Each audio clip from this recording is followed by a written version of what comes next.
I don't know what that means. But so far, we haven't dropped any frames. My bitrate's at 1250. Should I have, like, changed my FPS, too? Or is that okay? You can go watch the YouTube channel. Dude, I need to update the YouTube channel. It's kind of up to date. I have been doing good on, like, putting on my VODs at the highlights section. Oh, we're at a few drop frames, but nowhere near as much as it was. Okay, whatever, guys. Let's give it a shot. Let's hop into another match.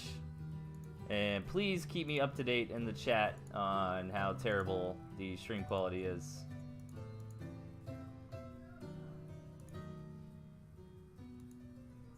I didn't change the FPS, but my bit rate was like 2500, so I put it to 1250. And I'm at very, very low drop frames. There are drop frames, but it's like 1%. So maybe that did it, guys. Yeah, I can still make wonderful commentary without the game, you guys. I can just drone on about things. I know that's what everybody wants. Oh. Oh man, now is my controller breaking on me? There it goes. Listen, you guys.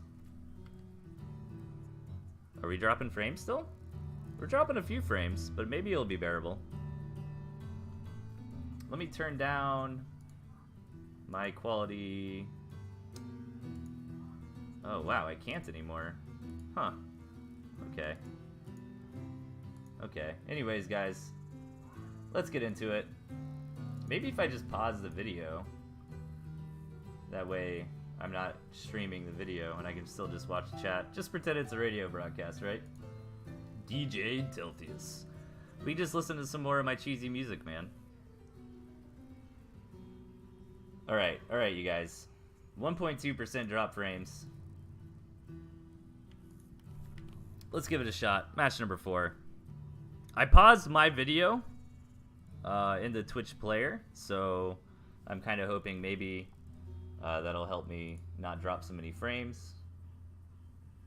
So yeah, let me know how it goes, you guys, and I guess let us continue. All right, spawning in the bottom, we've got Chip of Spades, definitely not Chip from Space, and his opponent up top, Big Pimpintosh. Dude, Big Pimpintosh has been killing it lately, man. He's actually on his way to become one of the better Tooth and Tail players, so really cool to see, man. Submits replays all the time. I always appreciate it, sir.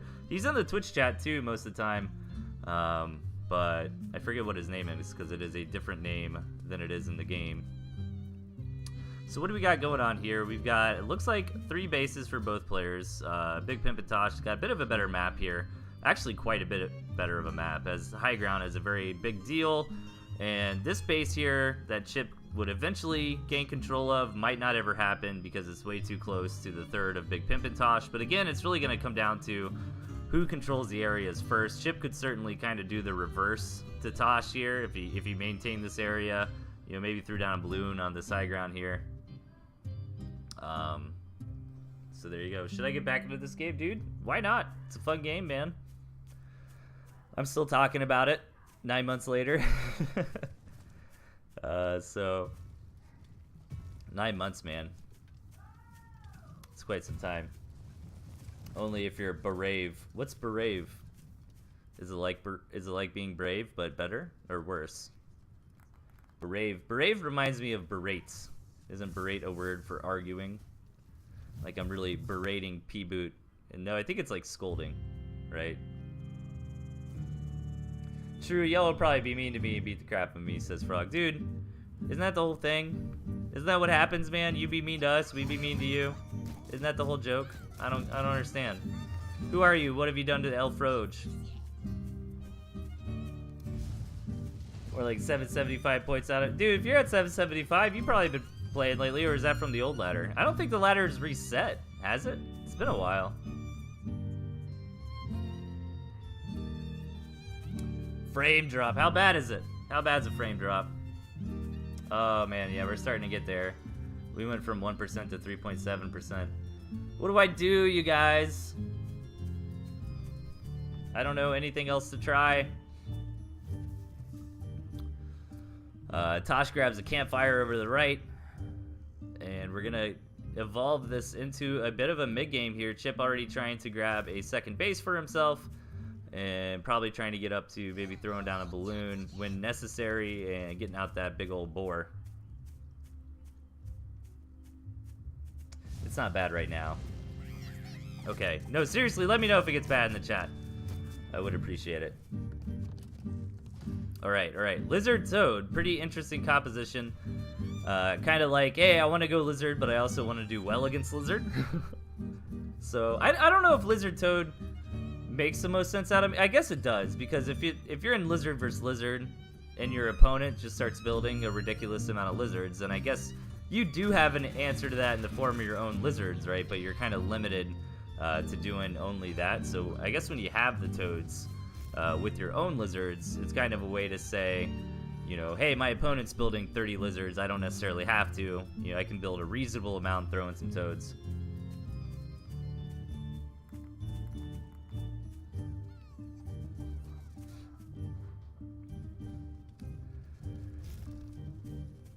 All right. Where are we going in this game? Lots of tier 1 from Chip, bit of tier 2. Lots of economy from Chip.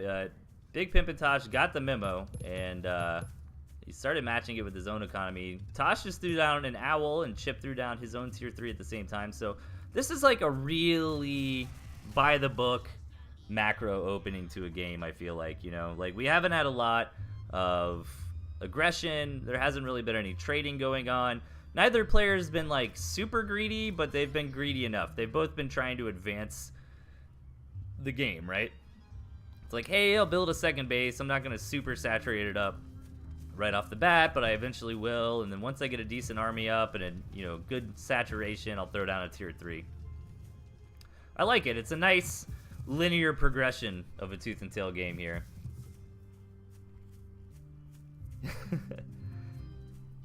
Dude, 2 frames is unacceptable. Man, I never drop frames. Dude, and I even pay extra, you guys. I pay extra to Xfinity for, like, the even better internet. Specifically to stream, essentially. Well, and so when I play online games, I don't have to get mad about lag. Squid is also dropping frames. Yeah, man, I think our internet just sucks right now. That's the thing, too. Me and my wife always stream at the same time, which I know is super bad practice, but she started streaming way before I did. And this is kind of the time frame I do it on. Normally, it's never an issue, just sometimes when our internet sucks. Again, there's a big lightning storm outside. Net neutrality just ended. Yeah, that wouldn't surprise me. I thought net neutrality came down pretty hard a while ago, and then didn't we like fight it and open it back up? And I guess the verdict just landed in big corporate America's favor, unfortunately. Sad to hear. You might have a troll in the attic stealing your internet. Yeah, I do have a troll. His name's Kermit the Frog. See, right when Frog starts watching my stream again, you guys, we start lagging. So I think we found the variable here. The boar gets out here for Chip. Chip versus Owl's Law. Boar versus Owl. Kind of an interesting composition. I think the Owl is going to win in the late game. I think the Owls are going to scale much better than multiple boars will. What is your wife's Switch name? It is Thunder Squid Thursday. But yeah, you guys, I don't think if I'm dropping frames, she's dropping frames. I should probably stop, right? That's what I'm thinking. So, unfortunately, guys, we're going to have to call the show a bit early tonight, I feel like, after this round. So, I appreciate everybody tuning in, though, regardless. I don't really know what my schedule's like this weekend, but if I do get the chance, maybe I'll cast some replays or turn on the ranked ladder stream. Try to make up for some missed content. Ooh, 11 stacks of poison, but 9 stacks of healing on that boar. Oh my god, I was like, is that healing not gonna do it?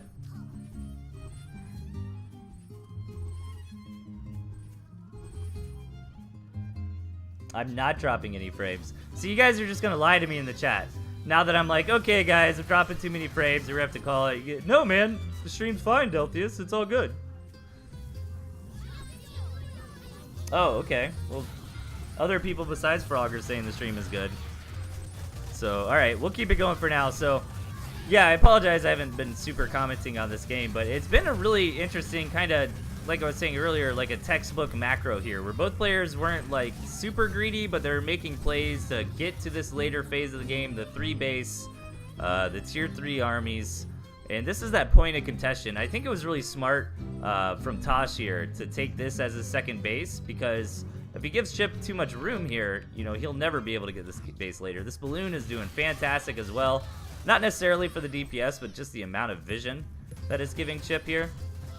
And now Tosh just has his pocket base for later. Meanwhile, Chip is kind of doing the same thing, but he's not actually saturating this base. He's saturating his back base here. So it might be really difficult if this game goes on too long for Twitch to get that third base economy up and running later. If you turn off the stream, I will unfollow. No, you won't, Frog. If you haven't unfollowed me by now, you're not gonna do it. Don't break my little Delthius heart. My little delicious, delirious heart.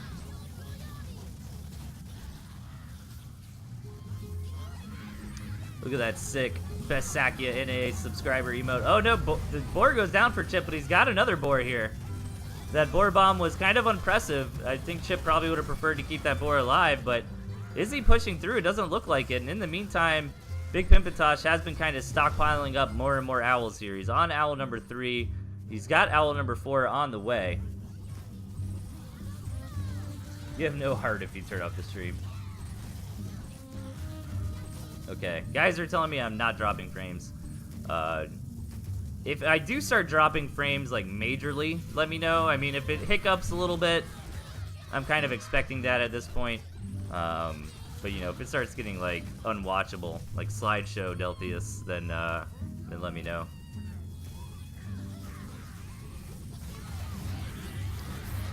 All right, let's see. I think Valeris is actually starting to get in here, and those toads are, oh wow, I didn't think about that, but the toads kind of being covered by the mice ended up with some pretty decent detonations there for Big Pimpatosh.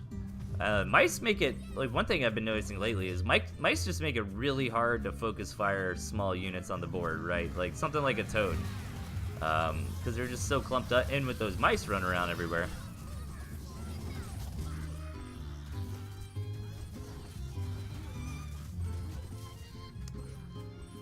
Delirious versus Twitch. Dude, are you still streaming, Delirious?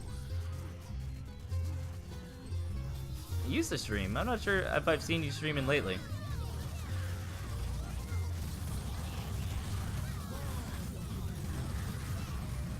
Oh man, Frogman would probably love Pocket World. Yeah, these engagements are just getting better and better for Big Pimpatosh Jr. I think it really comes down to army composition. I mean, Tosh is playing very well, but this Snake Chameleon Owl style is working out in Tosh's favor to great effect here, as the snakes can just kind of target fire down the tier 3 units from Chip here. And yeah, granted the pigeons help balance that out, it still makes Chip have to bring his boars back. And, you know, no matter, essentially the only thing I feel like that really goes toe-to-toe with owls is a really big turret wall. Because otherwise, or tons of skunks seem to do it too, like a lot of skunks and pigeons. But the boars are doing good AoE damage to their mice, but the question is, are they doing enough, right? Like, even just if a couple units go down for Twitch, I don't think, or Chip rather, I don't think Chip lost anything in that engagement, so it's kind of a bad example, but, you know, bleh. So many owls. Bleh. Even if you're bleeding off just a couple units to the bleh, it's constantly happening, right? Like, watch this. These snakes might actually take a beating here. The Gristmill's gonna tank most of this, but that's only gonna work for so long as that Gristmill's at half HP. Chip moving in.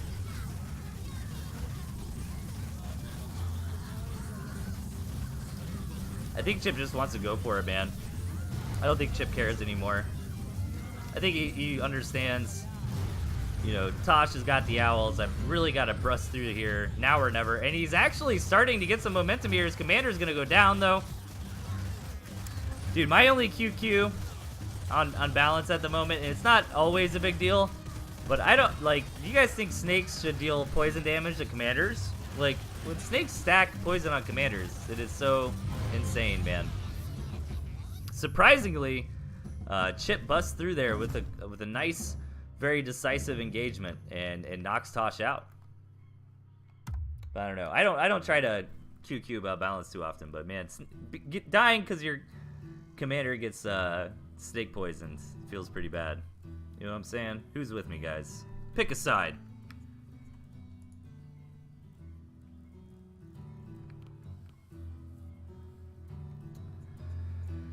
Match number 5, you guys. Let's get into it. Alright, spawning in the bottom. Everybody's favorite alcoholic beverage, Miss Glicker. And his opponent up top.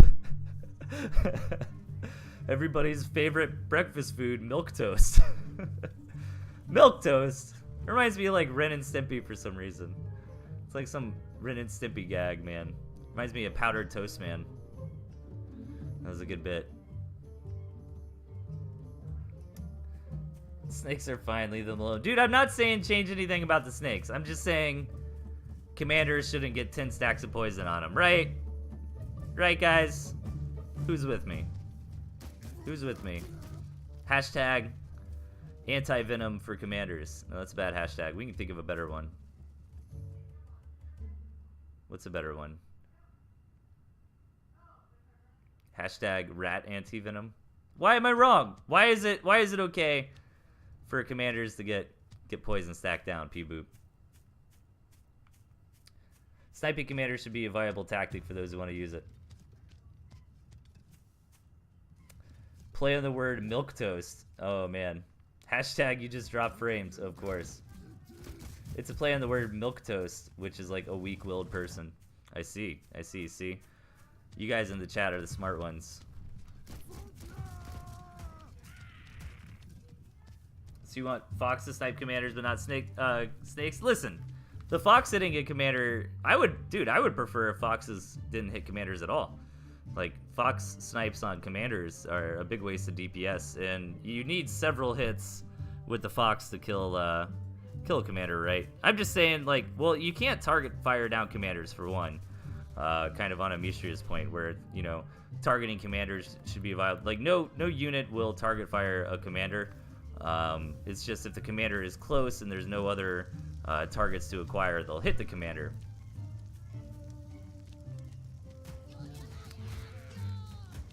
Maybe no unit should attack the commanders. Okay, alright, fair enough. Fair enough, you guys.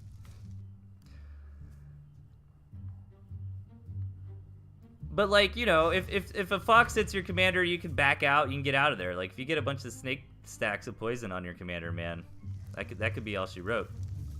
Miss Clicker here, going for a fast Fox, kind of a safer fast Fox variety.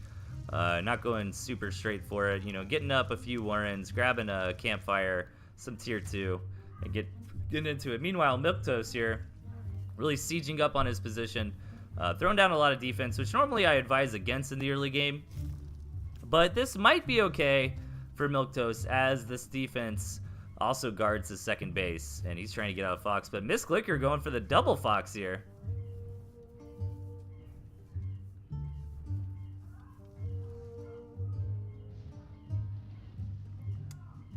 Actually, moving back and forth with the commander in a low unit situation is pretty useful to tank Fox shots as Kerpa. Yes, I agree, man.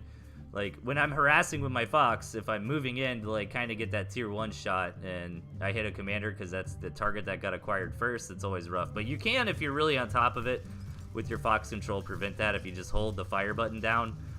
You can kind of see, if you're paying attention, which unit the Fox is going to target when she shoots. It gets, like, outlined a little bit with a white glow. So you kind of wait until the commander targeting wears off and you hit a unit with it. How would you feel about poison damaging but not killing the commander, Delthius? You know what? Maybe I'm just being salty. Dude, I've had a lot of games against snake players where I'll run in, you know, and try to move in or scout or something, and the snakes just deal. I feel like the snakes in large enough numbers will kill your commander faster than anything else, right? Because, I mean, they'll just apply 5, 6, 7, 8 stacks of poison so quickly. But I could be wrong. I could be wrong, man. My anti-snake propaganda. You guys didn't go for it. Actually, Delthius, it's pretty fair that snakes poison stack commanders. I don't think pigeons can heal commanders, though, can they? All right, Miss Clicker moving in for some fox. Some fox in here. Gets a squirrel. Gets a couple squirrels. Backs out 5 HP. Needs to be careful. Gonna get home for the time being, but now the fox is here for Milquetoast. Oh, and Milquetoast commander goes down. Ah, Miss Clicker, go target the fox, man. Oh, no, Miss Clicker. The fox gets away, but the rest can't be said for the rest of the army here for Milquetoast, as most of it falls with that commander not being microed. And I guarantee the whole chat's like, see, the fox killed the commander in that engagement, and then it went real bad for Milquetoast. The fox man complaining about snakes. Dude, I'm not even complaining about snakes with my units. I'm just complaining about my poor little commander getting poisoned, man.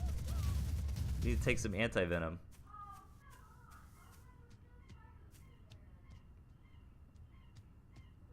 Spear before liquor. That is a good one. I approve. See, Delthius, you're always wrong. I know, man. I know I'm always wrong. Everybody just puts up with it. You're all just making fun of me behind my back, right? Like, look at Delthius, man. He knows nothing about this game. Alright, what's happening here? We've got the 2 bases. This is a rough spawn position here for Liquor. He's got to go all the way over to the side to really get anything done here. I don't think we've had a fox die yet, have we? It looks like the second fox for Miss Liquor is under production now, but maybe it was just supply blocked. Alright, now the big engagement goes in. Some good target fire on the opponent's fox, but that's the risk you take, man. I almost never like target fire with my fox, because the way Tooth and Tail works, you can only be doing one or the other, right? Like you can either micro your fox to stay in the back and stay healthy, or you can try to target fire something down. Milquetoast tried to get the target fire down on Miss Clicker's toast. It almost worked. Did indeed get the shot off, but couldn't quite finish Kasha off. Loses his fox in the process.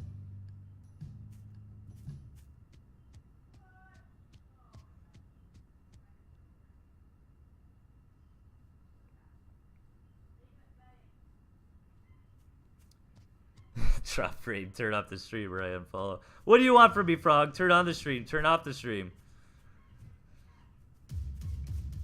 It's good to be trolled again. It's been too kind. Been too kind lately. Tooth and Tail community is too good.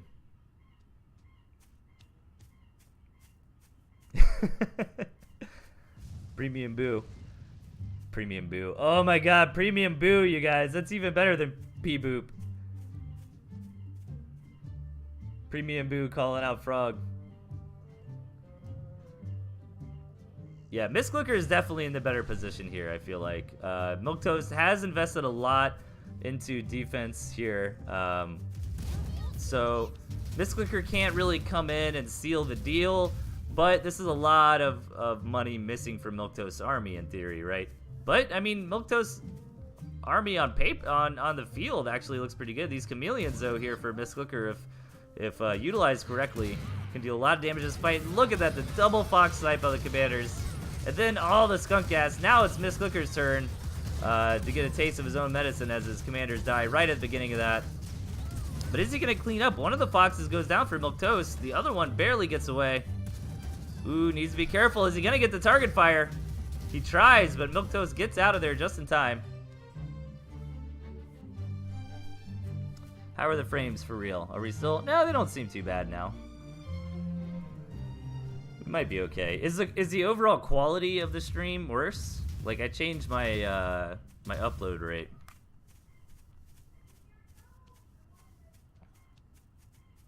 Oh god, dude, we gotta dig up that episode. What was the episode with the Fox Wars on it? Like 20 What did it get up to? Like 21 Fox deaths? It was insane. It was absolutely nuts. Yeah, I'm actually kind of curious about the quality that I'm streaming at.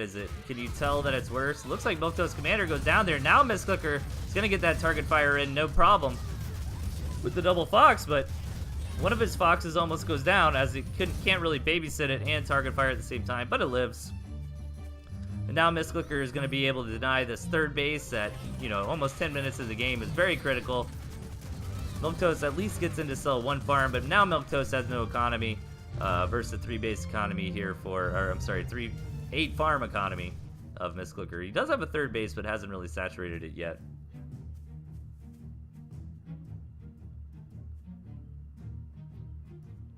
Quality is worse, but it's not a big deal. Totally watchable. Sounds good. If I don't not turn off the stream, you will follow, then unfollow, then follow again? Is that what you said? I'm confused. You know, look, the important skin here is this wonderful ToothAndTailTV hopper. Look at that. I noticed there's a TnTTV Fox too. I was thinking about running it. Thought about it, but I really like this Killzone Kasha. I like the electric pulse on the tail. It's pretty awesome. Ooh, gets the tag on the Fox. Commander goes down again. That's been a reoccurring theme, a motif, if you will, in this game. These commanders dying right at the beginning of the fights. And not a snake to be seen, so maybe I am just a whiner. Mistclicker takes the match.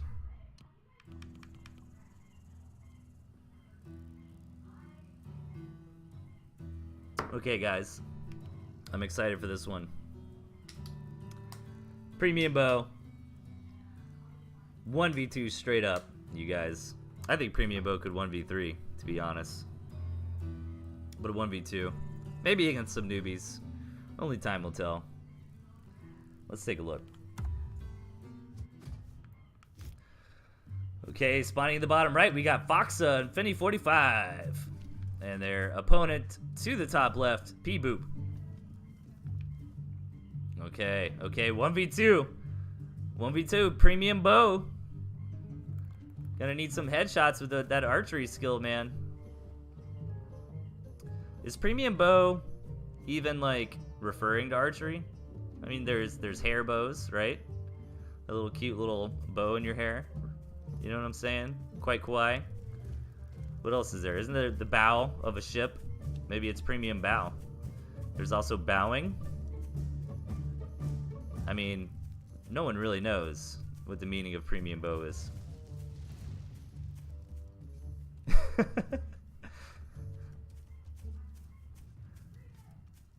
Let's see. Premium Bow is actually not doing anything crazy this game, which makes sense. He really can't afford to screw around as he is straight up 1v2. What's the story of this game? Did Premium Bow just legitimately make a 1v2 lobby? I mean, that is a game type. Fast expansion here from Finny45. I've never heard of Finny45 and Foxa, so maybe they're newer players. Maybe they just like to play unranked. Who knows? Overall, their deck compositions make some pretty decent sense. And Premium Bow, if he can get up, it looks like he's probably trying to get up to like Squirrel Skunk. You know, maybe a couple turrets, get through the early game. Maybe get some sneaky value with some mines. And try to get up to them owls. I missed you, Mine Cheese. Oh my god, I'm sorry. Sorry, man. I'm so distracted from this frame rate drop issue. My casting's probably terrible tonight. I tried to make a 1v2 lobby this weekend, but nobody joined, said Raucous Bacchus. Nobody wanted to get embarrassed, my man. That's a big blow to your ego if you lose in a 2v1 situation, right? Premium Bow drawing first blood this game. Knocking out that campfire. Oh, yeah, these mines. You're absolutely right. Okay, so in the early game, Premium Bow must have placed a couple mines here, and then the pig hits them. So, yeah, I think Foxa is probably a new player. Hasn't really saturated up completely yet. Which is totally fine. And Premium Bow gonna deny this expansion up top. But is Finny gonna have enough to stabilize here? Sat in one for several hours and only got 2 games, man. We've got some virtuous nerds here in Tooth and Tail, man. Nobody wants the 2v1 situation. Let's see what Premium Bow can do. Luckily for Premium Bow, at least, this is a pretty good spawn for him. I mean, he's got several bases right here in his backyard. Should be pretty easy for him to take. This high ground, gonna let him take out these turrets with style. Premium bullying new players, says James. I mean, is it bullying, though? 1v2 against new players? 1v2 is hard, man. Like, 1v2 doesn't always come down to skill, obviously. Like, it can just totally be numbers. Like, you can get overwhelmed pretty easily. Oh, and the snake micro coming in. Gonna get all the value. This is a very toxic play here for Premium Bow. Oh my god, that's like my 3rd dad joke tonight.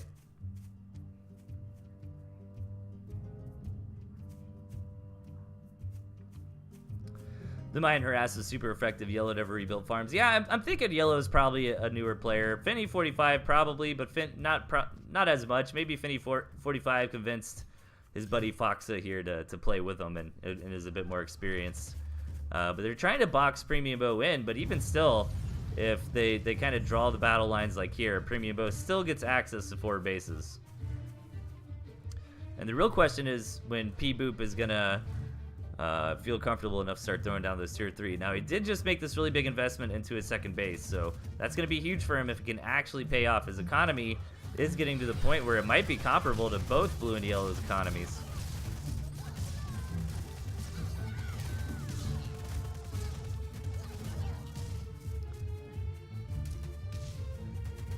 Premium Bow's gonna hold, but man, I feel like they probably could have won the game right there, right? Like all those snakes that Foxa has, I think they could have just busted in and knocked out old P-Boop. But he's still here, man. He's living large and in charge, checking things out, chuckling to himself that Foxa has not taken those farms. But dude, Foxa's probably got the most powerful army out on the map at the moment, right? Once the Owl comes out for Premium Bow, he's going to start getting in better shape. But Fox has got enough snakes here to just kind of target fire down that Owl pretty quickly.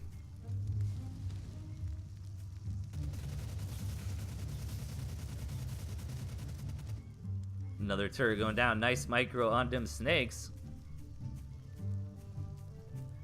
Okay, so frame rate, we should be good on frame rate now almost, right? I'm at 2% drop.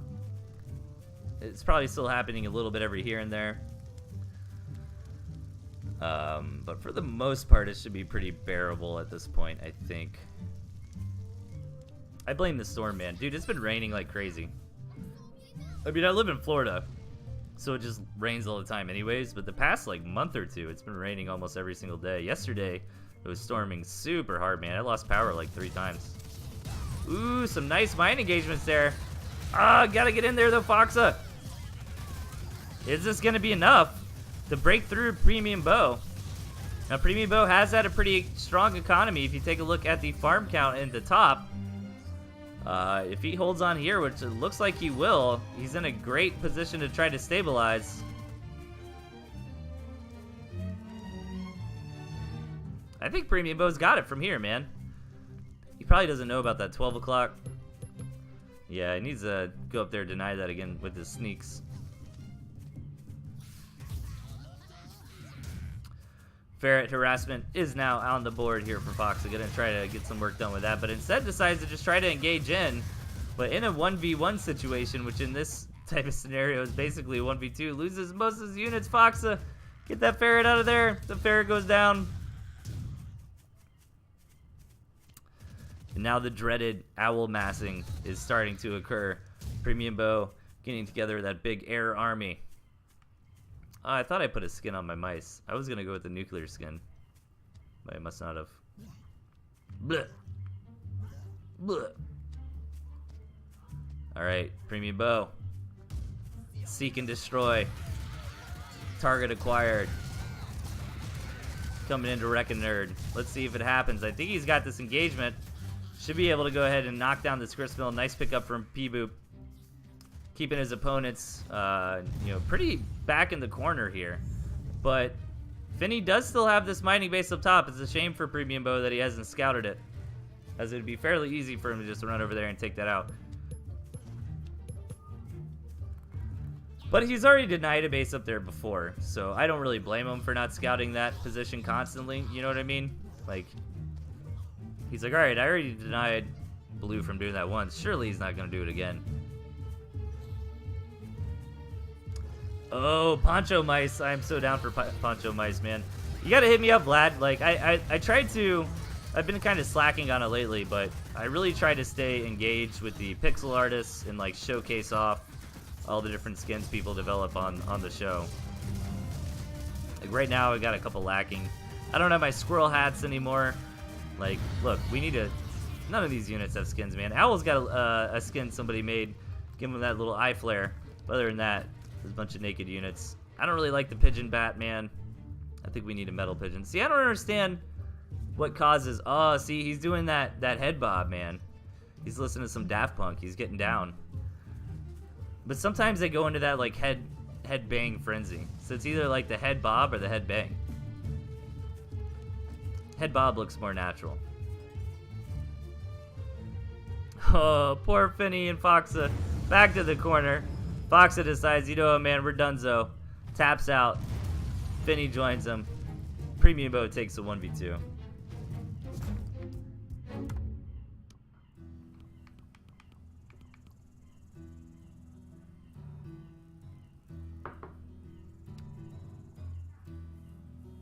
You didn't make a mice skin, Frog. It is essentially a massive picture of a rat. It's amazing. Game number 7, guys.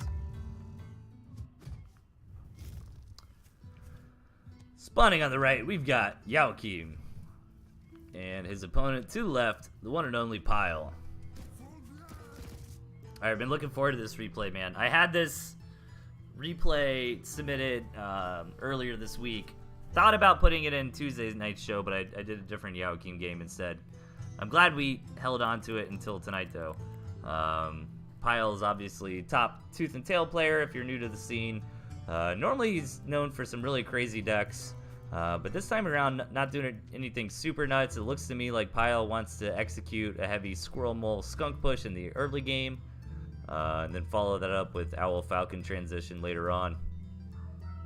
And meanwhile, Yaokim just kind of has a pretty standard deck setup. I feel like if you're a new player, that's a nice deck to steal and ladder with. I don't think Falcons are as popular as they were, but I still think they're pretty good. I think other tier 2 are starting to outshine them, though. I personally like ferrets. It's hard for me to even play a game without ferrets, man. And but I think Falcons make a lot of sense in this Owl meta, you know, as if we get to the super late game, Skunk and Falcon and Owl all synergize really well. As you can see, both players going for that composition here.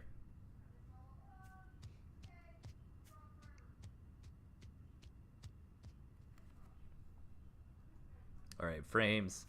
Yeah, okay, so we actually should be dropping less frames now as my drop rate percentage is steadily decreasing. So I think we're over the frame dropping issue, guys.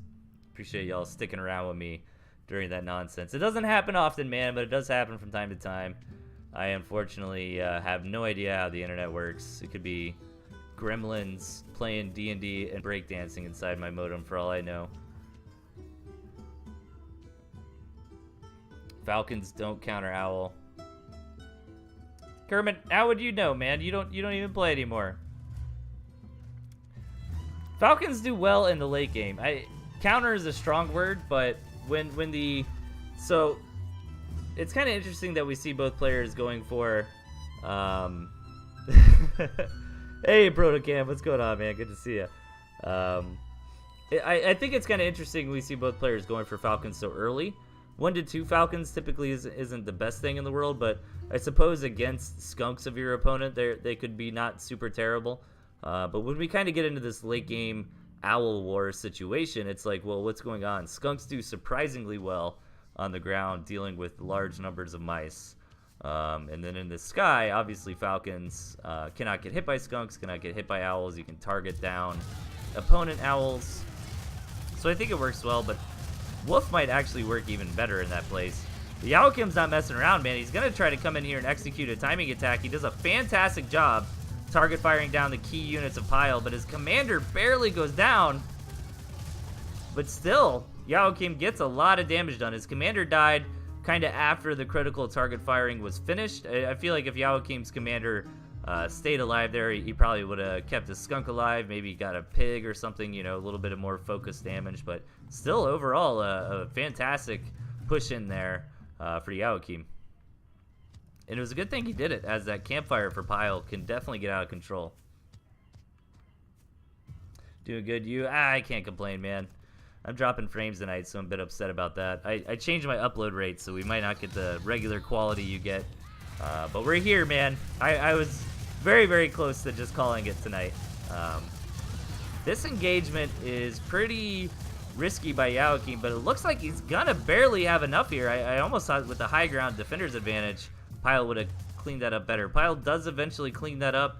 But the trade I don't feel like was terrible for Yawakim. Yeah, it wasn't as good as the first trade, obviously, but not so bad. Now that Yawakim's got his own campfire up and running, it's okay if he doesn't trade as well as he was. Second base looks like it's about to go down for Yawakim here. And it's going to be rough for Pile to expand out on this map. I guess not so much, really. If Pile can kind of position himself, you know, on this lower high ground right here, and then that'll really prevent Yawakim from attacking this side of the map besides just going down this bridge. But going down bridges is actually pretty bad because your units clump up together so much. Here we go. Yawakim's going to try to go in again. He's trying to be a bit more cognitive on his commander's HP this time around. Gets low but doesn't quite die. Is Yawakim going to have enough, man? He's just really trying to brute force Pile here. These engaged. Look at this, man. It's as close as it can get. Really came down to one falcon, one skunk each. Pile with some good control there with that defender's advantage. Takes the fight, but just barely. But at that time, I feel like it was a bigger win for Pile. As the command, yeah, I mean, look at the income graph after that one, because our income graph, army graph, but our incomes have gone down, right? So losing units matters more now. And the fact that Yawakim dropped an additional 2 tier 2 there that Pile kept alive is pretty huge.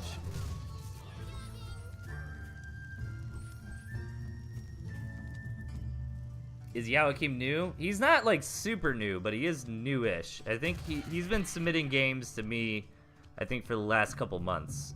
But yeah, I think I want to say he's, you know, maybe, if I had to guess, maybe started in like April, May.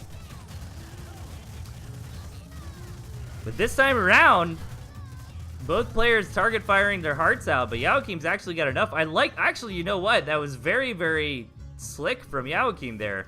I almost didn't notice it, but he sold off his skunks. He sold off some extra tier 2 there to just get a lot more tier 1. And that worked phenomenally for him in that fight. Now Yawakim's got the second base economy. And I'm not so sure what Pile can do anymore. Did Pile AFK? Yeah, Pile sees the writing on the wall, man. He knows that he doesn't have a second base up and running. Yawakim's got his on the way. Tries to build some moles for a last stand. Yawakim gonna take the match off of Pile, so he's definitely got to be feeling good about himself after this game. This is gonna be closer because he decided to target fire down that campfire as the fight was going on. He just figured he had enough, and he does barely end up having enough there. Well done for Yawakim. Hey, what's up, Shady Noodle Merchant? What up, Pobega?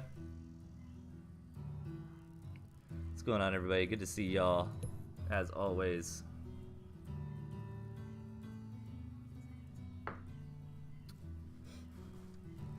Sorry about the technical difficulties tonight.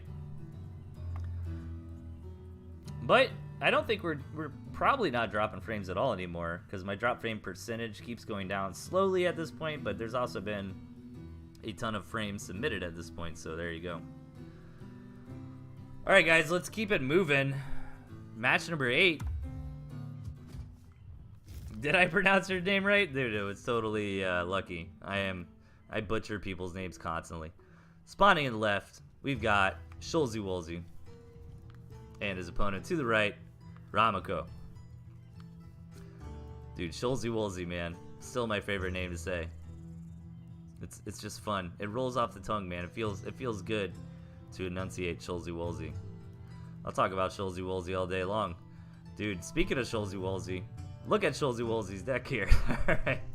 Maybe that's too many Shulzy Woolseys. Can you ever have too many Shulzy Woolseys is the question. I guess I'm gonna figure it out here. But Wolf Owl is pretty strong. Wolf Skunk Owl, this is what I was kind of commenting on last game. Like, I feel like those are probably the two top owl compositions, at least from what I've seen, would be like Owl Skunk Falcon or Owl Skunk Wolf. The Owl Skunk Wolf does leave you with minimal air-to-air or ground-to-air capability, but the squirrels can work. You know, if you use them correctly, you've got enough squirrels to deal with your opponent's falcons. But Ramako, man, going for the Fox Badger, which is super deadly. But even on top of that, Ramako is being a madman here, running no tier 1 at all besides the pigeon. But as I mentioned before, the pigeon doesn't really count as tier 1. Whoever takes the middle first may win the match. High ground. Yeah, that is very true. But even still, this is actually a brutal position for Ramako here. Because even if he, like, taking this base is going to be hard, because Shulzy should eventually get this high ground just on the nature of how close it is to his base. And this is actually a pretty large map. But it's a very linear map. Like, it looks big, but really this is the entire map right here, right? Like, the rest of it's all cut off. This whole section down here is nothing. So what does that mean when you look at it? Well, Ramako's got the lesser position of 2 bases, but he gets the campfire as a consolation prize. And Shulzy Woolsey's got a great 2-base setup here. Second base on the high ground, third base on the double high ground. But this third base is actually a really big pain in the ass here. Like, imagine if Shulzy Woolsey comes over here and sets up a couple balloons right on this edge, right? I mean, that's going to be very, very difficult for Ramako to get around. And this attack path is also very long. It does have roadway on it, which, if you weren't aware, maybe you are a new player, roadway increases your movement speed. Like, watch when these squirrels hit the road, they move a bit faster. So that does help these armies kind of get to each other.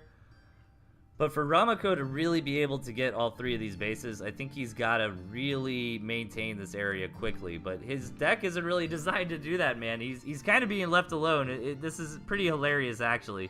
Like, both players want to just rush up to tier 3 quickly. So Ramako's got to be happy about it. The difference here is Shulzy Woolsey is in the lead, I would say, as Shulzy has a halfway saturated second base, and Ramako invested a lot into defense because he assumed his opponent would probably be playing a regular game, maybe expecting a big timing attack with some tier 2 and some tier 1. Okay, maybe I can actually hit play on my stream now. Yeah, I see the difference in the quality. Okay, so I will make sure to change that quality back. I think it's the storm, man. If I had to guess, it is storming pretty bad here. So Wolf's out. Where's this Badger? Oh man, I'm so stoked. I'm so hyped for this. Is it gonna work is a question. Here he goes. He's prepping up. I love it. He has the turrets for as long as he needs them. The turrets really made a lot of sense here for Ramako. I didn't mean earlier on when I was saying Shulzy had the lead, I was saying like Ramako went about that incorrectly. Ramako is playing some crazy stuff here, man. He's got no squirrel or lizard, right? So he's got to do something in the early game to stay alive. And I love that play to go ahead and sell off all those turrets when he's kind of hit that 4-minute mark, you know, where the big threat of a huge attack that's just going to knock him out of the game before he can get his shenanigans put together is over. So sell off those turrets, invest that money into some pigeons instead. Here we go, man. Wolf buffing up these pigeons. Now they're going to heal super quickly, you guys. He really needs to get that wolf buff on that Badger, though, man. That's the whole thing. And here we go. Badger's got the buff. He's moving in. Needs to get in there and knock out that balloon if possible. He gets a little bit of fire on top of it. But backing out, trying to make sure he micros this Badger correctly, doesn't lose it. And he's putting the pressure on. Now Shulzy's got a pretty damn good army too, with the Fox Owl or Wolf Owl combo here. Ramako trying to just edge around that balloon, and gonna come in for the big fight. Now, typically Badgers deal with owls very, very well. So let's see. Oh, needs to be careful. The pigeons are getting mowed down, and now the Badger actually goes down, and with that, maybe Ramako's hopes to win the game. He taps out. Shulzy Woolsey takes the match. Really cool game, man. Short and sweet and pretty interesting. I like it. I like it. All right, you guys. Match number 9. Let's head into it. Spawning in the bottom, we've got the lovely Amicia and her opponent up top, Cold Warp Gates. All right, so Cold Warp Gates, is that like warp gates that are unpowered by pylons? That's what I think. I'm just thinking of like electrical terms, right? Like a live wire is a hot wire. So a hot warp gate, a cold warp gate. I don't know. I don't know, you guys. Looking at this map, looks okay. You know? Well, it's actually pretty bad for cold warp gates. Not the end of the world for him. He does have a pretty easy access second base here. Mishra looks like she's faking some mole aggression. I like that play a lot. Doesn't even have moles in the deck, but kind of making cold warp gates hesitate and keep an eye on the commander. And but yeah, and Amicia should be able to get these 2 bases right and set up shop here. Maybe throw a balloon down on this high ground if necessary, and back expand over here later. This gristmill is kind of in a weird spot. I mean, it looks like at first glance it should be an easy third for cold warp gates, but you know, this path is blocked off completely, so he's gonna have to go all the way around here to get up to that base. And not only that, but that base should be pretty easy for Amicia to harass. If Amicia gets set up in this area, you know, should be able to just come up there and knock that out. So really that base as well is on Amicia's side of the map. I guess you could say cold warp gates could take a second and a third like that. A little bit of a lizard regression here coming out of warp gates, but he backs out for now. Like the campfire pickup from Amicia, that could be a very big deal if this game just stays on one, you know, maybe early 2 base play. That's when those campfires can be very, very impactful.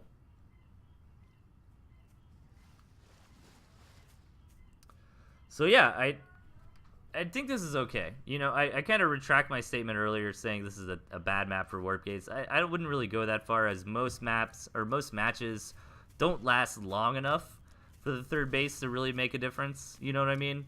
And cold warp gates should be able to take this third. If Amicia is like really on top of it, she could be kind of annoying. Throw a balloon right here.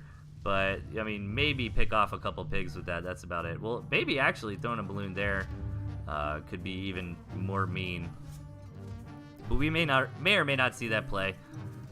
So far, we're just trying to get up to an okay amount of tier 1, get into some tier 2, and start those second bases. Everything pretty reasonably timed. Nobody being super greedy.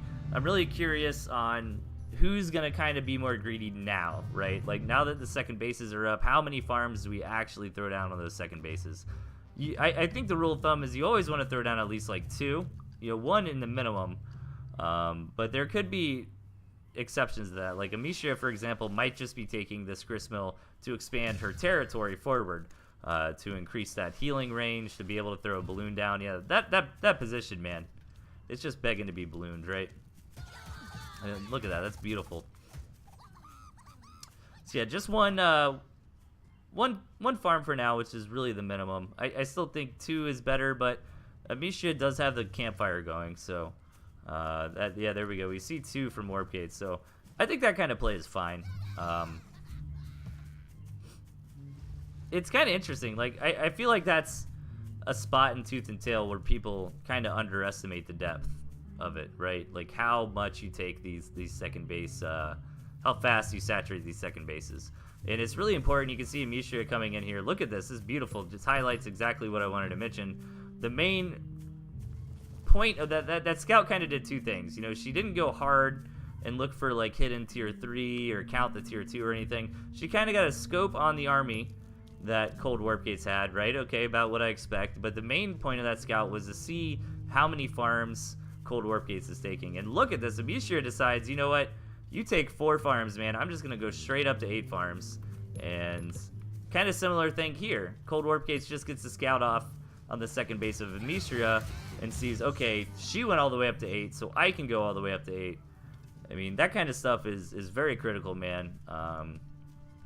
If you're losing games and kind of scratching your head on why, you know, maybe a newer to medium experienced player, really kind of take a look at that in your losses. You might find, oh, I tried to saturate too early when my opponent was building army, I got ran over. Or I was kind of playing safe, you know, saturating a little bit, you know, building my army while my opponent just went super hard. You see that high level pretty often. You'll see those extremes, right? Like a guy like Chip, you know, Chip will either one base you know what I mean, because he wins a couple fights in the early game, and he's like, okay, I know if I target fire right and I keep the tempo up, I can just continue to take good fights and with my momentum win the game. Or Chip might kind of build enough to where you're a bit afraid, you know, and you kind of overestimate his army size and then come back here and just throw 8 farms down, you know. Third base is going up. Owl's on the way. So overall, both players are in pretty similar situations this game. Cold Warp Gates has a couple more boots on the ground. You can see he can afford that second Owl Warren a bit quicker as Amicia has thrown down the balloons. So it kind of puts you in this interesting spot where it's like Amicia is the player with a more reinforced position. It's going to be hard. Like Amicia, these balloons, it's kind of weird. Like these balloons are a tempo. They let you dictate the game, right? Because Cold Warp Gates is probably not going to attack into here. You know what I'm saying? So when the big fight happens is going to be when it's up to Amicia. Does that make sense? It's kind of like an investment to be able to gain initiation. Like they certainly do work on defense as well. But I feel like the big point of having a lot of balloons like this is Amicia is basically saying, okay, man, we're going to do the big death ball engagement when I feel like doing it, not when you feel like doing it. And meanwhile, on the flip side of that coin, Cold Warp Gates has not invested so much money in defense, so he's able to do things like get out that owl quicker than Amicia, right? Like, this isn't free, you know, this 480 food to kind of gain that zone control, gain that vision, and also gain the capability to dictate when the initiation happens in the game. Ooh, a little lizard run by here from Cold Warp Gates. But all that vision from the balloons, man, even those couple of mice, really I think what let Amicia knows what was up there were the mice. You know, the mice engaging in combat, getting that alert, and seeing that something's going on and reacting. But yeah, I mean, if Amicia is being really vigilant watching her mini-map or her commander's just kind of in this area in general, like so much vision, you know, there's really only 2 attack paths. This one coming in here, and this one up here. And yeah, this side is not as fortified, but Cold Warp Gates really can't get through there, you know, with all this vision from these balloons. Ugh. And now these balloons are going to serve another purpose here, as they're really going to deny Cold Warp Gates the ability to see what's going on anymore. He's no longer going to be able to get back here, confirm or deny the farm count on the third base. And this is where it's going to get rough, man. Now Warp Gates is on a bit of a clock here. He's got to seal the deal on this game quickly, because Amicia is going to have access to base number 4, base number 5 here, where Cold Warp Gates is still on a great economy at the moment, but it's only going to last for a few more minutes. Akasha in the middle would be more divine. I like the way Midgar thinks, man. For one, Midgar, amazing name. Final Fantasy VII's like my favorite game of all time. But for 2, I mean, there's already like 4 snipers here. Midgar's like, you know what, Amicia needs a 5th sniper that can move.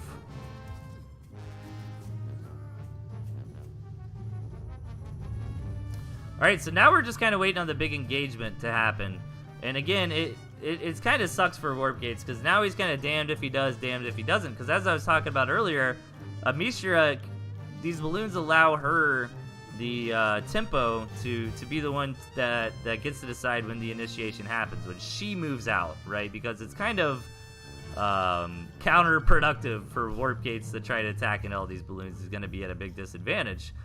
But this is even better for Mishra, because Amicia doesn't have to do anything. She doesn't have to initiate. It's like, hey, the initiation is going to happen when I say it's going to happen, and I'm going to say it's not going to happen. I'm just going to sit back. I have access to a 4th and 5th base. You don't.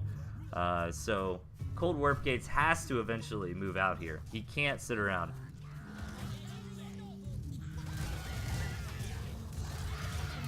All right, so yeah, exactly what I was talking about earlier. Cold Warp Gate realizes he's got to move in. It's now or never.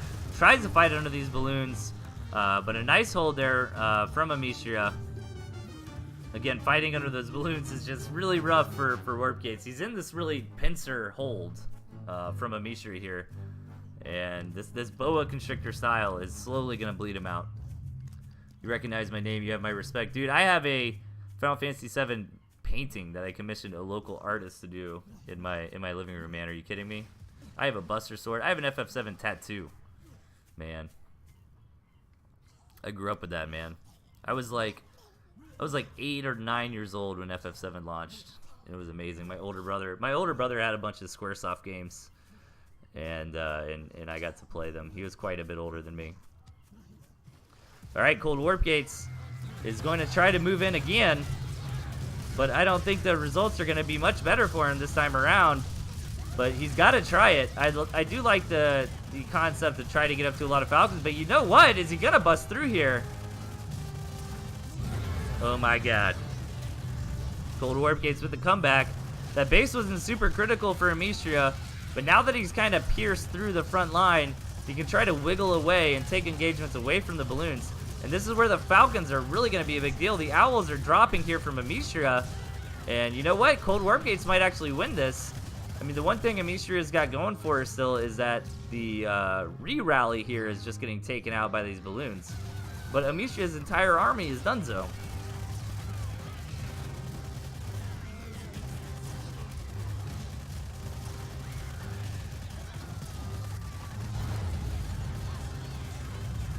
Wow, I'm actually really impressed by Cold Warp Gate. He found the window that he needed, and he got in there and he executed. But Amicia's got enough together to start doing some counter damage, maybe try to initiate a base race. There's not a ton of Falcons left in the air. If Amicia could somehow knock those Falcons out, maybe with their lizards, these balloons would be much, much more impactful.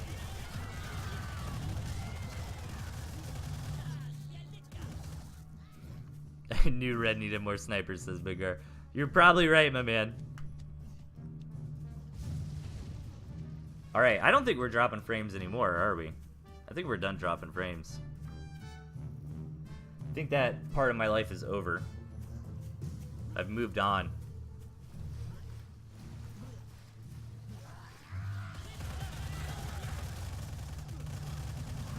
I don't even know who's going to win this game anymore. I mean, it looks like Cold Warp Gate's in a better position. I'd like to see him take this gristmill. Okay, he does. Very nice. Oh, Amicia never scouted this southern base. She probably thinks something is up here. Oh, no, Amicia. Oh, that is painful. I would have done the exact same thing there. But really what she's looking for is down here in the southern west position. But Cold Warp Gates is not really winning this base race too quickly either. Dude, mice and, like, if these mice find the main base, okay, they don't find the main base. That can get very brutal. Amicia thinks, okay, I should have a better army here. Wants to take the engagement. No, instead just decides to spin the mice and get out of there. Lots of mice remaining here. Only one owl versus 3. If Amicia can kill those Falcons, the commander goes down for the KSR player, but the Falcon count is too large, and I think Cold Warp Gates is going to win this game.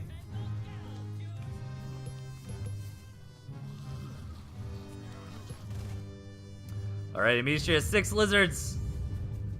I don't think it's going to happen.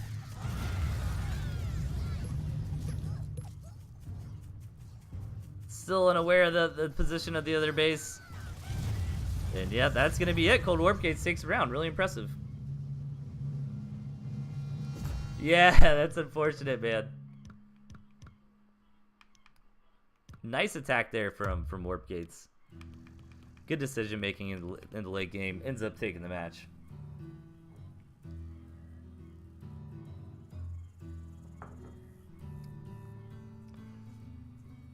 Alright, you guys. Last one for tonight. We normally get to a couple more, but a couple technical difficulties slowed things down. I appreciate everybody sticking around with me. You guys are awesome.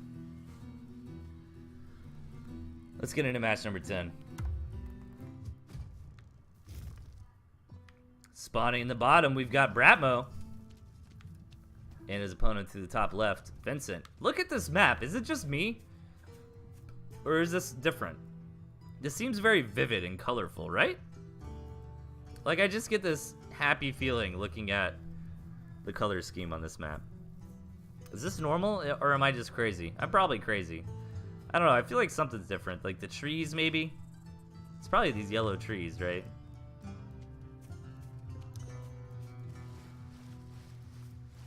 Dude, this map is, like, just look at that. Isn't that refreshing? It's just nice to look at, man. What kind of crazy nonsense is happening in this game? We got Squirrel Toad. We got Ferrets on both sides. Wolf on both sides. So, at deck selection, you know, we got a stern nod. Nothing nuts there. Della's crazy. Normal Gardens map. I guess you don't. I don't know. Do we see the Gardens map often? I'm probably crazy. I'll go with that. I should just let it go. All right. So overall, I like this map for both players. Yes, Vincent does have access to more gristmills here, but Bratmo's got 3, and they're all pretty close by and reasonable. I mean, the ramp on this one's a little bit of a pain in the ass, but not really. I mean, he can get around this way if he really needs to. And, you know, once he started kind of, you know, what's the word I'm looking for? Kind of secures this entire little region, the southern region of the map. Really, his battle lines is going to be more up here anyways. So having this ramp like this isn't going to matter too much. I feel like there's a campfire that's sneakable for either player. Not necessarily super safe, but not super threatening either. Campfires look a bit safer for Vincent here. And Vincent, his map is good, but again, you know, normally we get to 2-3 bases. That's basically it. So if the game does go long, like we saw in that last game, you know, Vincent's kind of in Amistria's position from the last one. Oh, you actually had another. You did a commission as well? That's awesome, man. By the way, 10 out of 10 stream title. Thank you, man. I like that one. Shady Noodle Merchant is the one who threw in the Delightfulness for me. I got a commission of the FF7 cover artwork with Cloud looking at Midgar. But only Cloud is colorized, and the rest of it's in black and white, so it's a bit artsy. We're gonna have to swap. We're gonna have to swap FF7 art, man. I'm down. I like commissioning local artists. I've done it a few times. I have a really cool Evil Dead 2 commission local art piece of kind of ash. It's like black and then red is the only. It's like monochrome red, if that makes sense, and it's like Ash's face, and he's all crazy and covered in blood. It's pretty good. Della's such a nerd. Dude, it's more like Della's a hipster talking about commissioning local artists, man. You know what? I am a local artist, so us local artists stick together, man. We support one another. That's how it works. Okay, so nothing super nuts this game. Bratmo going for a pretty quick tier 3, but nothing incredibly crazy. He's going to scout. Ooh, the balloon barely gets up. Is the snake going to be enough with some pigeon healing? Looks like it. The snake's even going to live there. How much money would you need me to give you for you to narrate my life? I'm interested. Dude, I don't have the time, man. I know it's a joke, but like I'm so Like, it's fine. I'm not. I don't mean to complain at all or anything, but this is my spare time. Like, seriously. Like, yeah, on Tuesday and Thursday, like, I don't even really play video games. Like, this is my allotted spare time doing this show. But Vincent, I'm surprised. I thought Bratmo would clean up this campfire, man. And no harm, no foul. But, you know, he does end up getting the campfire, but Vincent really, you know, makes him pay for it there. Gets a lot of counter damage in. Takes a good engagement. Now he's going to put the pressure on. This high ground is absolutely brutal from Bratmo's position. At least Bratmo's saving grace here is he does have the pigeons giving him that high ground vision. I think I have a $5 bill somewhere. I was actually hoping you'd just follow me around all day. Dude, I will one of these days, man. And just you'll get worn out of Delthius, though. Commenting every little detail. Oh god, is the wolf warren gonna go down? It does, but the clutch wolf gets out in time. That's a lot of ferrets here, man. 4 in total. One of them goes down. The wolf buff is huge, though, especially against vulnerable, slow units like ferrets. Oh, you have another commissioned art piece of Solid Snake. That's awesome. I think I get creeped out before worn out, to be honest. Dude, you wouldn't get creeped out, man. I am a gentleman. Are you kidding me? Okay, okay. Ooh. So, okay, toe connections there. Knocking out a ferret. Is the wolf buff gonna be enough? I think so, but I don't think Bratmo could really afford to lose his ferrets there is the issue, though. Now he doesn't have a whole lot left. His wolf has gotta stay alive. Looks like a wolf for the time being. Even wolf buff squirrels, like, that's enough. Dude, I never played a lot of the Metal Gear Solid games. I actually played the NES one or Famicom one. There was a NES version that was garbage, but the Famicom version was really good. So I found it. I recommend it, man. If you're a Metal Gear Solid fan, find like an English version of the Famicom original Metal Gear game, and it's worth your time if you like old school style stuff. It's actually really well done. So I played that one. I played Metal Gear Solid a lot. That was I kind of grew up with Metal Gear Solid, kind of my age time, man. PS1 was a big deal when I was young. But I never played a whole bunch of the other ones, to be honest. I think maybe I played 1 or 2 other ones. It was never, like, I've always loved the Metal Gear Solid games. It's just, you know, you don't have time for everything. Small Army Wolf is so much fun. Dude, Small Army Wolf is surprisingly powerful. Like, wolf buff squirrels get a lot of damage done. Maybe Volkit will narrate my life. I'm sure that can only win well. Hey, man, you get a lot of stuff done. Dude, the wolf, like, I love and hate the wolf. Like, it's the worst unit for casting. Because listen to this. If I try to zoom in here, he's just constantly going on, man. So, when the wolf's out, I try to be cognitive of my camera control. Keep it out a little bit so you don't hear the wolf constantly screaming. But that's it, man. Bratmo taps out. Surprisingly. Yeah, it felt like Bratmo was in the lead. I wasn't watching as closely as I should have.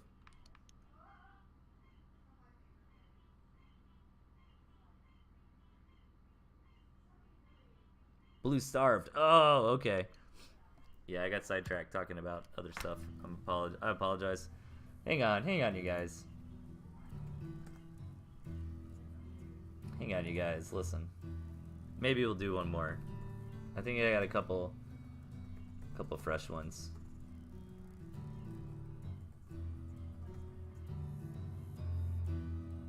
I think I got a couple fresh ones in here.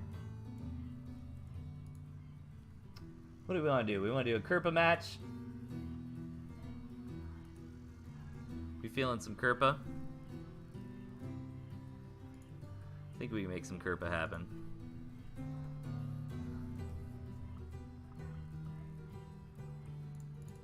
Let me see. 1 second, guys. 1 second, oh. Necro's playing again. That's awesome. If this is the same guy.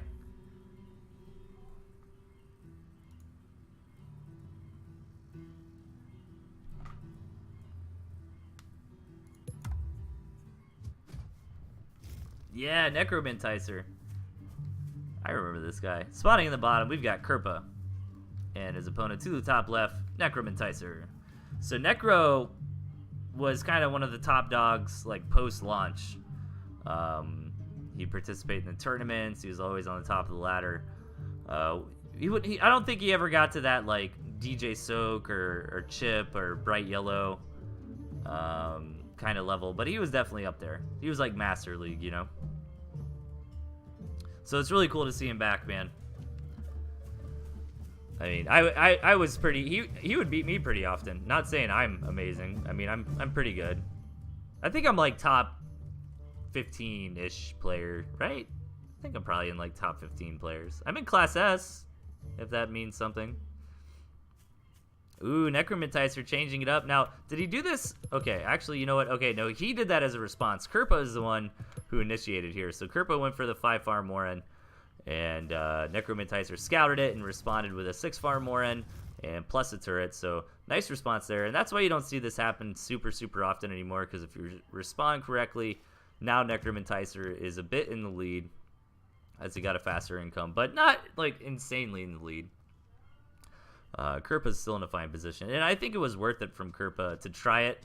I think it's a smart opening to do from time to time, just to keep your opponents on their toes, because so many people just go 8 farms all the time,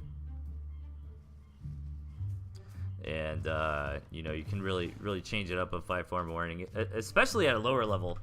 You know, like if you're a newer player, you could probably get a lot of wins off 5, because the 5-farm warn opening is good, and so is the 5-farm double, but the problem, it's like any other RTS game, right? Like, I always kind of quote StarCraft, because I'm a big StarCraft fan, and it's like, when a new StarCraft expansion comes out, or a new big patch, like, there's so many cheese builds. Like, people are just all-inning each other, doing a lot of aggression and cheese all the time. But eventually it gets mapped out, where it's like, okay, I know how to respond to a cannon rush, you know? So you can cannon rush me, you can deny my hatchery expansion, but I know the steps to take, because it's kind of been mapped out to get an advantage from there later. Unless you're Pillow 8. He's insane. I didn't know Pillow 8 was such a renowned StarCraft player, man. I first started Pillow 8 playing him in Tooth and Tail. But you'll even hear like big StarCraft casters like mention Pillow 8, essentially. He was really well known for being a Grandmaster Protoss who would cannon rush all the time and like get away with it, like the master of cannon rushes. Nice defense from Kerpa here, gonna force Necromenticer back, and yeah, Necro was really well known for big, heavy scroll styles. So was Classic Metal back in the day, but Classic Metal has kind of branched out since then.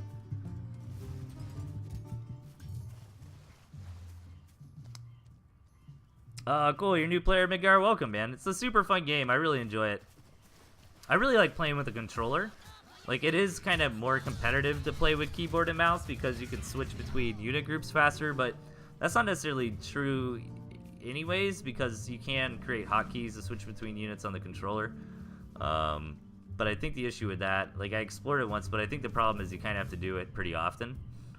But even still, man, like, I play at a high level on a controller. I think the gentleman plays controller. He might not anymore, but he certainly used to. The game was kind of designed for controller. It feels really natural on controller. And Tooth and Tail for me, man, it's like my relaxation game, dude. Like, I like to just kind of chill back on the couch, you know, get that nice posture where I'm not all hunched over. So I'm hunched over on the computer all day long at work. It's nice to be able to be like, you know. Alright, so Necromenticer not in a bad spot this game. Kerpa, however, is trying to get up to that tier 3. Does have the second base going, but Necromenticer's economy... Now, the income graphs lie a little bit. Like, as you can see, it shows Necromenticer has advantage right now. It actually starts, like, counting the income when the farm starts building. Which maybe I might be able to plead to Andy to eventually try to fix. Because it is kind of misleading. So Kerpa has had an economic advantage for the past minute or two, but now Necro is catching up and even going to take an edge. Well, really, they're both at 5 farm. Yeah, Kerpa's going to maintain that advantage. I love stuff like this, man. Like, I love lizard players that only build like 6 to 9 lizards and going to run around. Dude, Kerpa might be able to snipe this tier 3. Oh my god, look at that! That's what I'm talking about! So worth. I think the board was about to be done too.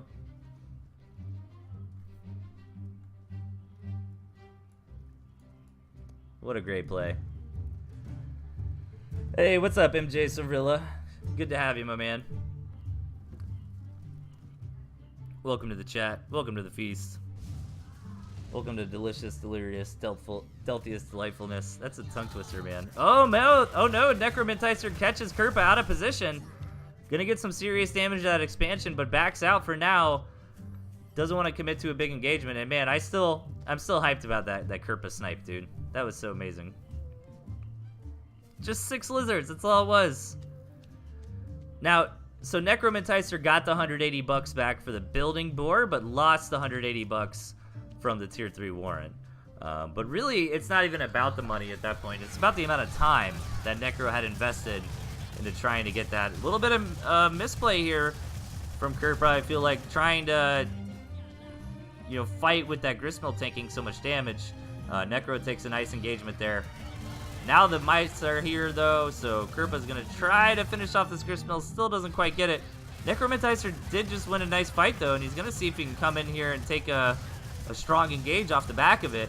All these Falcons doing pretty well against this Skunk Owl style, but Falcons are in the air for Kerpa. Kerpa's got enough tier 1 to deal with Falcons as well. Falcons are interesting. Like, they're good in high numbers in the late game, but they don't do very well at all against tier 1. As you can see, like, if Kerpa was able to target fire down those Falcons with the tier 1, they would have went down pretty quickly. But Kerpa did the right thing there. Kerpa's main priority was keeping that owl alive. Actually did a good job tanking some damage. It's kind of weird with tier 3 units or units that have high HP pools in general, right? Like, you want to let that unit tank some damage. Just to, you know, increase the longevity of your other units, but it's a really fine line, right? Because obviously you don't want that unit to die. Kerpa, Owl getting pretty far forward, but Necromentizer did not target fire it down. Realizes that that's all she wrote and taps out. All right. Let's see how long this one is. Okay, we'll do one more, guys. We'll hit our quota tonight. We'll hit the 12. I can do one more. I'll do one more as a favor for everybody sticking around, man, through the lag issues. I'm glad it cleared up eventually. I'm glad I decided to not quit streaming.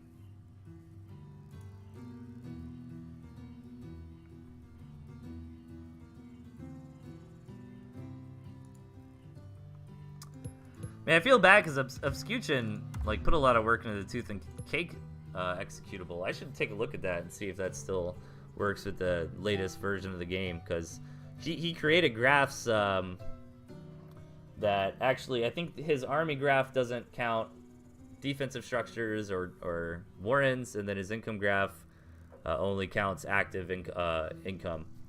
I've been meaning to install it, man. I just keep forgetting about it. Definitely check that out, man. Tooth and Cake. We got a lot of pretty cool people involved with this scene, man. Little pixel artists, coders, make different things. So it's a lot of fun. All right, guys. Last match of the night. Let's hop into it. Ooh, rain map. I like it. I like it. Spawning in the bottom. We got super premium. Super premium bonkage. Over to the left. His opponent, Swifty. All right. I like Swifty, man. Swifty's kind of like my personal favorite. Well, it's hard to say because I'm like good friends with most of the high-level players in Tooth and Tail. I don't know, like I think I'd root for Swifty, right? Like if it's a big tournament and it's got all the big names in it, Swifty would probably be my guy, man. Really cool dude. Me and him kind of have similar play styles. We've chatted a lot back and forth, you know, about play styles and builds and strategy and stuff. Wait, premium? You submitted this, James. Oh wait, did I just ruin it? Damn it. Tooth and Cake. Yeah, if you guys haven't heard of Tooth and Cake, It's a mod that Obscution made. I think you can just Google it. No, actually, you know what? If you look underneath my stream, there's a link to it under the community section. I don't know if it's still up to date. I'm a terrible person. I might put that on my weekend to-do list, and take a look at that. But yeah, it's a cool little add-on. It makes installing skins easier, and it has better quality graphs than what come normal. Maybe you didn't submit it. I could be wrong. I have no idea. Yeah, dude, my filter is so bad. I noticed that the other night when I said something I probably shouldn't have. I don't think it was that big of a deal. But see, here's the thing, you guys. There's a reason I get delirious. It's because when you're in this situation, like, mentally, where it's kind of like, it's hard to explain. Like, it's quantity, you know what I mean? Like, I gotta just keep saying things for 2 hours constantly. So my brain is still, like, filtering, but it's not filtering as much as it normally would. Like, normally I don't talk, like, a whole lot. Not like that I'm super shy or anything, but not like I talk here, you know, constantly. You're just not filtered in these kinds of situations. So sometimes they'll say something and be like, I probably shouldn't have said that. But I think I do a good job not embarrassing myself at least enough. Alright, so pretty cool start to this game so far. Actually, a really cool map. I don't, like, it's just aesthetically pleasing to me. Like, with the rain and this big lake in the middle and the bones here. It's gruesome, man. Some battles have been fought and lost in the past, and super premium here, taking this campfire, taking expansion. Expansion's coming out for both players. Now, Swifty is aware of the campfire, and that's probably what prompted this fast gristmill. The fast gristmill is actually a pretty good response to a fast campfire, because you can't just let that campfire go unanswered 9 times out of 10. You know, if you see your opponent's got a quick campfire, you normally gotta try to get one of your own, or take an expansion and throw 2 farms on it so you can stay a farm ahead. Ooh, Tooth and Cake has souped up graphics. No, you know what? That's okay. So what I'm gonna do this weekend, I did before the show kind of get my skins back in order. I actually want to look. There's a really cool website Yaris made. If somebody's got the link for that, man, link it in the chat. That's a nice little compilation area of all the different skins people have made. They've even got, I was surprised, like, they've got a lot of historic skins on there too, like the lizard wizards and stuff. I mean, that's an old school skin, man. That's a rare skin, you know. Not so much now that we have a nice spot for them. Beforehand, all we really had was like the Google Drive. Tooth and Cake also compiled a lot of the skins as well. So really cool to see stuff like that going on. So yeah, I think this weekend I need to update my YouTube channel. I'm not too far behind, but I do need to do some work to that. And then I'll probably get into Tooth and Cake and get those better graphs going. That's mainly what I'm interested to see. So far this game, you guys, both players are pretty steadily macroing up. Super premium, trying to find a way to wiggle around and find a nice attack path into Swifty. You don't really want to attack in on their bridge right here, because your units are going to clump up on this bridge. And clumped up units are very bad. I think the ferret can get... I don't know if that's right. Actually, you know, if someone knows in the chat, little Tooth and Tail trivia, like, if a bunch of units are stacked on top of each other, would the ferret hit multiple units? I don't know. So yeah, so just kind of the style of this map is leading us to a macro game. And Swifty, it's going to be a bit harder for him to get some bases, but I like this move a lot from Swifty, trying to get out here. He's got his fox up. The boar is almost here for premium. Denies that base for now, but Swifty ends up winning the territory in the end, and now the Swifty Fox Micro is going to come out. Swifty's a fantastic Fox Microer.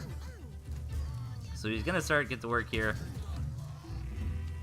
Now, Super Premium does have 4 chameleons, which is a nice answer to the Fox. You execute what we call a chameleon trap, where that's where Super Premium would move his chameleons out somewhere around here, and then Swifty would move in with the Fox and get ambushed. But Swifty's actually building a lot of chameleons himself. And the commander goes down for Super Premium. That's really bad for him. as now this Fox will be able to get a lot of damage done. With the balloon coming up here as well for Swifty, that's going to give him a lot of extra vision. But Super Premium wants to pull the trigger. Is he actually going to get it? Indeed he does. Very nice decision making there from Super Premium. Getting right on top of that Fox. A little bit surprised that Swifty lost the Fox there, but it does happen. Happens to all of us, man. And this might be too much. I think Super Premium might just bust through here. I'm actually really happy about this, because it's the boar doing what the boar is designed to do, you know? Like, the boar is the big, I'm gonna push in right here, right now kind of unit. And it did its job very well there, even against the Fox, which you would think traditionally should do pretty decent against the boar.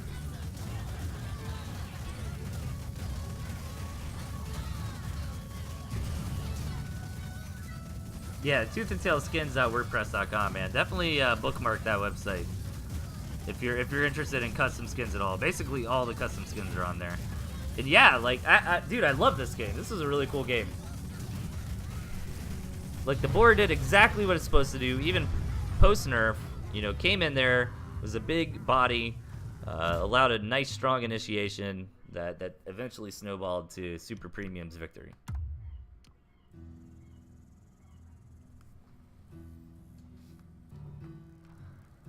Alright guys, that's going to be it for the show. Once again, thank you guys for sticking around through the technical difficulties. I appreciate it. You guys are the best group of beautiful nerds on the internet.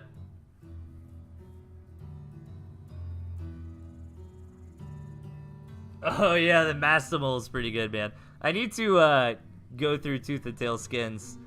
I might get some fresh ones on there, because there are several that I've used for quite some time. And one thing I do want to do with Tooth and Tail TV is kind of give a pat on the back to the hard work that the skin makers do in our community and show them off, you know. Much appreciated, Mr. Delthius. Thanks for the delightfulness. No problem, man. I hope you enjoyed the delirious deliciousness as well. So yeah, this weekend, man, I'll get some work done to my channel. Send me some replays, if you would, please, the ToothAndTailTV at gmail.com for Tuesday night show. And that is gonna be it. Ooh, we got Protocam streaming. Let's go say hi to him, you guys. Okay, so we're gonna raid Protocam. What should we say? We need somebody to say something in the raid. What are we all gonna spam? Come on, we gotta think fast, man. It's happening soon.